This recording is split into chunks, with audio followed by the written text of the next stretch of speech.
It's been a long time since the summer box office has looked this anemic, okay? Nothing against Weapons. I've heard a couple of sort of reviews. I struggle to even call them reviews in so much as there's just so little information about this movie out there. It's like, yeah, it's good.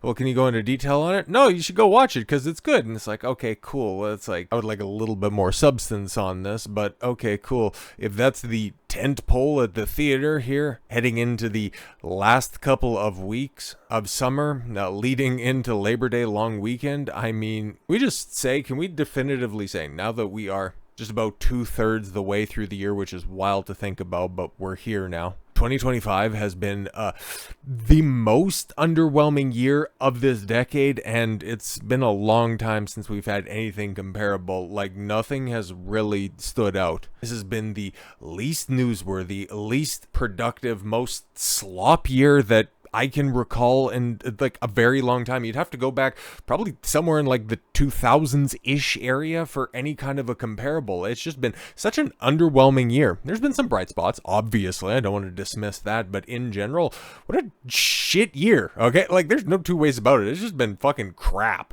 So much so that it's not even funny to really point and laugh at how badly all of these big corporations are failing, okay? To just go back to the box office here real quickly, like you take a look, Weapons holds strong, which is, yeah, that totally makes sense. It's a relatively low budget, and from what I'm hearing, it's not even fair to call it a horror. It's more or less a thriller, but yeah, it has horror aspects, and it's like, okay, cool, fine, that's fantastic. I'm glad people like it. I'm probably never going to watch it. It's not really something that, that genre doesn't really appeal to me. I don't know, man.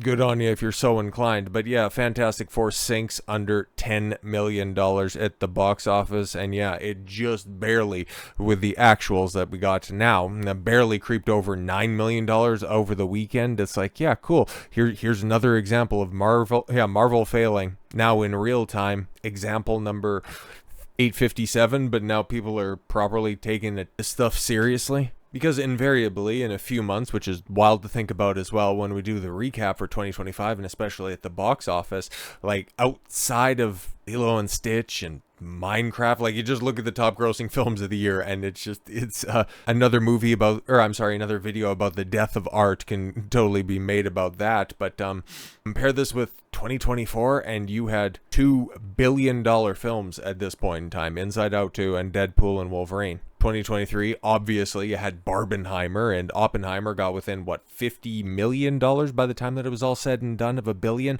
And then you also had Super Mario Brothers at the beginning of the year. Like, this one, outside of, like, at this point in time, I don't even know. Like, Avatar is probably going to make more than $1 billion. Is it going to get back up to 2?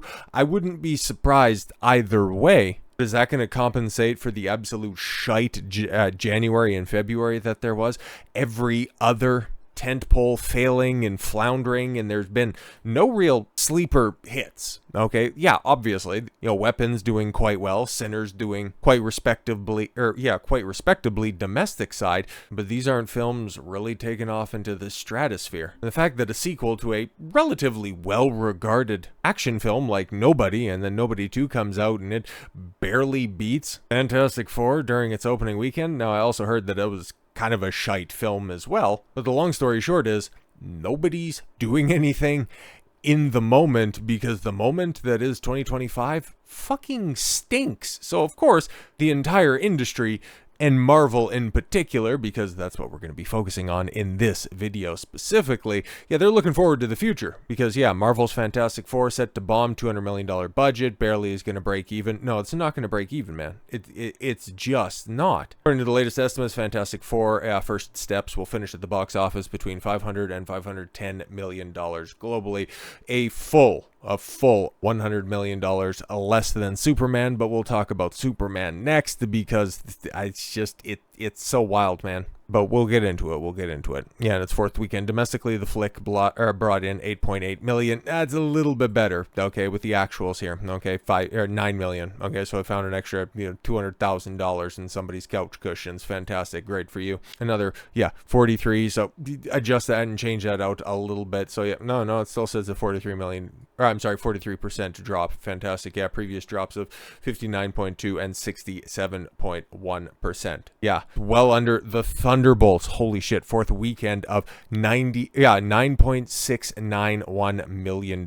It's, guys, not just the Marvel is dead, it's that Hollywood is dead. Like, this is August. Like, there's nothing else to do, and nobody wants to go to the theaters. Entertainment is cooked. And even with those estimates, about 500 to $510 million, you take a look at the full, box office, and then that international and domestic split, that isn't that much better than Superman. And I don't know how they find another $30 million in the next couple of weeks, because after Labor Day, all of your opportunities just precipitously dry up. So maybe that's why, they're looking towards the future. Okay, Doomsday, Avengers Doomsday, right? Because it's the next MCU movie, because Spider-Man Brand New Day, it's the next Marvel movie, but all of that's all tied up with Sony, and it's a difficult ball of wax to properly explain. But yes, that's the Spider-Man that's in the MCU, but that's a standalone Sony gimmick, because they end up producing and paying for all of that stuff. And well, it's from what we know a little bit about the story, it's going to be painting the picture as to why Spider-Man isn't going to be taking part in Doomsday, because he's going to be quite conspicuous in his absence, denoting how many other people are going to be attached to this. And as this headline says, Marvel's Avengers Doomsday cast rumors reeks of Disney's desperation to spin the narrative away from the Fantastic Four box office. Because now it's not so much, because outside of social media, you see absolutely nothing about Fantastic Four. Social media, I mean, like Marvel and Disney's official accounts. Like, nobody's really talking about it right now. Everybody's more or less kind of caught up with, and we'll talk about this a little bit later with the next video about Superman. They're just kind of combing through the movie going, oh wow, that actually didn't look very good. But I don't even know if anybody's going to have the enthusiasm to do that for the Fantastic Four. You didn't see a goddamn thing about that with Cap 4. And even with the Thunderbolts, like, oh my god, this is the first and best example of Disney and Marvel's focus on quality over quantity. And it's heading to D+ here next week. Next week, the beginning of next week. And the most notable thing about this is, okay, cool, they're going to sanitize the poster of their quote-unquote standout film by getting rid of the taskmistress, who gets yeeted in the first few minutes of the movie. And then they're also taking the guns out of the movie that even they categorize themselves as the people that punch and shoot. So do they even know what the fuck is going on over there? No, because it's not about telling a coherent story. It's not about developing new characters for people to latch onto, because why would we do that when we can just go ahead and pilfer the nostalgia mines and other people's hard work? Because last week, touched on this a little bit with talking about Ryan Reynolds' Instagram post with the Avengers A, and then, you had the little anarchy or Deadpool red spray paint over the top of it with an A, and it's like, oh my god, that means that Deadpool's coming in. That'll somehow save Avengers Doomsday. Is like, okay, cool, I guess, if you're excited for that. Because it's funny now, like a year later, nobody really has a favorable opinion about Deadpool and Wolverine. It's more or less, it was fun at the time, but wow, that plot doesn't make any sense. It's like, oh, okay, cool, it got asses in the theaters for the first month, but then after that, it eventually goes down that same old sludge pipe where everything's great, it's so fantastic, the MCU is back. 30 days later, that wasn't very good. 60 days later, it was actually quite shite. And then by the time a year rolls around, nobody fucking remembers a goddamn thing about anything that they put out. So because these studios fail to get anybody excited about the next movie that's coming out, they just go with rumors instead of allowing people to theory craft. Because what exactly can you theory craft about Doomsday? What the fuck is the movie even going to be about? Because at this point, we don't even know who's going to be in the bitch. Okay, because I've also heard a couple of other things. I couldn't corroborate this, really find any reliable sources on it. I think next week or towards the end of the month, we're supposed to be getting more names, more confirmations. So I guess we'll figure out for sure whether or not the Hollywood Reporter or Deadline are going to be the ones who are going to be correct on this. And then also, I don't know if I have it pulled up, but there's another report that's out there. Okay, cool. This time around, Deadpool has a super new team in Avengers Doomsday, claims a scooper. So he's either going to be in Doomsday or he's going to be specifically in Secret Wars. He's going to be one of the many other additional cameos that were left out of Doomsday, like Spider-Man, like the Hulk, like Punisher, like a lot of the D+ characters as well. Are they going to be in Secret Wars, or is Deadpool going to have the X-Force? Oh, I'm sorry, not the X-Force, because he set that up in Deadpool 2. But what, the Void Avengers for Doomsday? I don't even know, man. But apparently, yeah, because on top of this, because we talked about this as well, Ryan Reynolds, Chris Pratt, somebody else, and of course, Hugh Jackman's chair from that stupid chair stream from the beginning of the year. Those were other chairs that were filmed as well. It's just they hadn't gotten around to sign the contract quite yet. But yes, Hugh Jackman will reportedly return as Wolverine in Avengers Doomsday, because of course he will at this point in time. Because they simultaneously need to jangle as many keys as possible to make this film as successful as they possibly can, and then also lead into the X-Men that is eventually going to come out after Secret Wars, which we're looking at, what, 28, 29 before anything really gets going. It's Marvel stuck simultaneously in a holding pattern, but they also don't want you to focus on the immediate future either. It's just, it really is the culmination of them with their end credit scenes. And what do I mean by that? For a lot of those passable films during phases 2 and 3, everybody was going to the theaters just to know what was coming next. This film would set up this film, which would eventually set up that film, which would eventually set up an Avengers film. And when the films were okay to good, that was a passable way to just move on and obviously create the biggest cinematic franchise in history, that one that will never ever be surpassed. But now that you start to have a bunch of subpar to atrocious films, now you have to start to make all of your marketing theoretical post-credit scenes in order for people to talk about it, because there's no speculation, there's no idea. Fuck, there's not even a proper Avengers team to get excited about. And so what?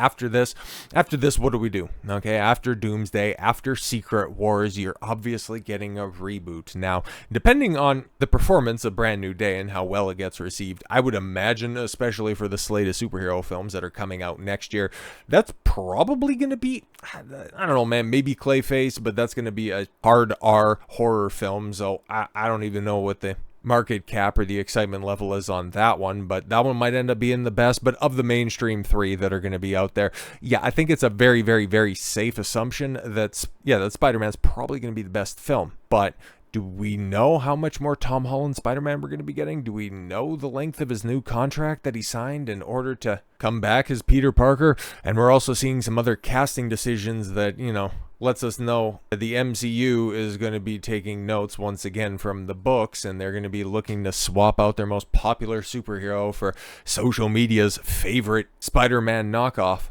Yes, indeed, ladies and gentlemen, Miles Morales is going to be just around the corner. So you're going to have a young, inexperienced X-Men, you're going to have Miles Morales, and then you're just going to have all of those cringe female replacements for all of the legacy characters. Yeah, that reboot is looking so fucking amazing, isn't it? But invariably, when that fails, when you have to go back to, proper casting, is anybody going to care? And by that point, Marvel could be so desperate where they could take up a Make-A-Wish for a young autistic girl out there in the form of Bella Ramsey wanting to play Spider-Man, where it's like, oh Christ almighty, man. Is this where we're at this point in time? And to be fair, a lot of people are running with us right now, mostly because there's fuck all going on in the world. But yeah, I gotta be fair to this interesting looking individual. But yeah, she was prompted by Mark Malkin, guy who is known to conduct the gayest interview ever. A content creator's best friend, if there ever was one. And yeah, yes, Bella Ramsey, who would she like to be if she was going to be a part of the MCU? And it's like, okay, cool, you're at an HBO Max event, and you're asking about a Marvel project. It's like, okay, cool, you do you quote minor. But yeah, it's not quite, oh my god, I want to play Spider-Man, I think I'm entitled to be Spider-Man, or any other of those hyperbolic takes that people are, running with right now. This right here, it was kind of dismissive and maybe a little bit tongue-in-cheek, but who knows, she's such a terrible actress, it really is difficult to make head or tails of this. Or I could be Spider-Man. Okay, make that pitch right now to Tom Holland. You're out, you're in. Tom Holland did a great job, though. So I don't know. Maybe they do need to make a new one for me. I could see it. Come on, slinging those webs. Yeah, something like that. Is that your favorite superhero? You know what? Spider-Man was the one with Andrew Garfield. Are there several with him? One of them with him was the first time I'd ever watched a Marvel film, and that was like 3 months ago was the first time that I'd ever seen a Marvel film, and it was Andrew Garfield's Spider-Man. And? Incredible. I love Well, no, those are the Tazza movies, and they're absolutely trash. I watched the first one, I didn't bother with the second one, but it has a universal appeal to absolutely nobody. But all of that said, in comparison to what else is out there right now, it's probably not that bad, but even still, I don't even want to give it that much credit. But that also tells you, right? Okay, because you got somebody in Bella Ramsey who is entrenched in this shit, okay? And the first superhero film that she sees is the forgettable Spider-Man from like a decade and change ago. That lets you know that superhero fatigue, oh yeah, it's very much here for what wasn't obvious and apparent from the box office receipts in this year and years prior. But also it just lets you know that people are either full of shit or they cannot discern quality, because if you think that the amazing Spider-Man films were fantastic, Hollywood and entertainment isn't going to be getting much better for quite a while. So with all that said, thank you all very much for the gift of your time. I've been Don Consuelo. I want you to follow your gut and get after it. Take care, everyone.